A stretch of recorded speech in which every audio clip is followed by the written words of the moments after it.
লঘিষ্ঠ গণন ত্রুটি কাকে বলা হয় এটা আমাদের জানতে হবে, খুবই গুরুত্বপূর্ণ। তোমরা প্র্যাকটিক্যাল যদি করো এসএসসি লাইফে, তখন হচ্ছে তোমাদের লঘিষ্ঠ গণন বারবার বারবার বের করতে হবে যন্ত্রের, বিশেষ করে স্লাইড ক্যালিপার্সের, স্ক্রু গজের, স্প্রোমিটারের লঘিষ্ঠ গণন তোমাদের বের করতে হবে। অথবা এসএসসি তে যদি নাও করো, তোমরা যখন ইউনিভার্সিটিতে যাবে, তখন যদি তোমরা ইঞ্জিনিয়ারিং পড়ো অথবা ফিজিক্স, কেমিস্ট্রি, এই ধরনের সাবজেক্টে যদি পড়ো, যেখানে তোমাদের ওয়েট ল্যাব করতে হবে, সেখানে তোমাদের এই লঘিষ্ঠ গণন খুবই দরকার হবে। তো লঘিষ্ঠ গণন ত্রুটি কাকে বলা হয় এটা জানার আগে আমাদেরকে জানতে হবে লঘিষ্ঠ গণন কাকে বলা হয়। আমরা যখন কোনো যন্ত্র দিয়ে কোনো কিছু পরিমাপ করতে যাই, ওই যন্ত্রের একটা লিমিটেশন থাকে যে এই যন্ত্র সর্বনিম্ন এতটুকু পরিমাপ করতে পারে, এতখানি পরিমাপ করতে পারে।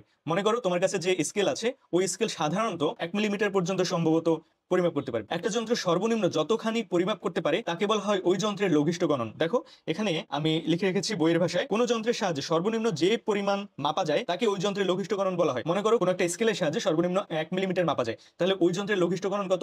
1 মিলিমিটার। মনে করো একটা অ্যামিটার আছে, অ্যামিটার দিয়ে কি করে? কারেন্ট প্রবাহ মাপে, তাই তো? মনে করো ওই অ্যামিটারটা দিয়ে 0.001 অ্যাম্পিয়ার পর্যন্ত কারেন্ট প্রবাহ মাপা যায়, তাহলে ওই অ্যামিটারের লঘিষ্ঠ গণন কত? 0.001 অ্যাম্পিয়ার। তাহলে যে কোনো যন্ত্র দিয়ে সর্বনিম্ন যে পরিমাণ পরিমাপ করা যায় তাকে বলা হয় ওই যন্ত্রের লঘিষ্ঠ গণন। খুবই সহজ। আচ্ছা, এখন লঘিষ্ঠ গণন আমরা পারলাম, তাহলে লঘিষ্ঠ গণন ত্রুটি কাকে বলা হয়? খুবই সহজ, জাস্ট গেস করো। লঘিষ্ঠ গণন যদি কোনো কারণে পরিবর্তন হয়ে যায়, তখন যে ত্রুটিটা ঘটে সেটাই তো লঘিষ্ঠ গণন ত্রুটি। মানে লঘিষ্ঠ গণনের কারণে যে ত্রুটি ঘটে। লঘিষ্ঠ গণন তো আমাদের লাগে, আমরা যখন বিভিন্ন পরিমাপ করতে চাই তখন লঘিষ্ঠ গণনের সূত্র আমাদের কাজে লাগে, এই সূত্র আমরা পরে পড়বো। তো এখন ওই সূত্রে যদি লঘিষ্ঠ গণনের ভ্যালু আমরা বসাতে ভুল করি, আমরা যদি ভুল লঘিষ্ঠ গণন বসাই কোনো কারণে, তাহলে কি আমাদের টোটাল ভ্যালুটা পরিবর্তন হয়ে যাবে না?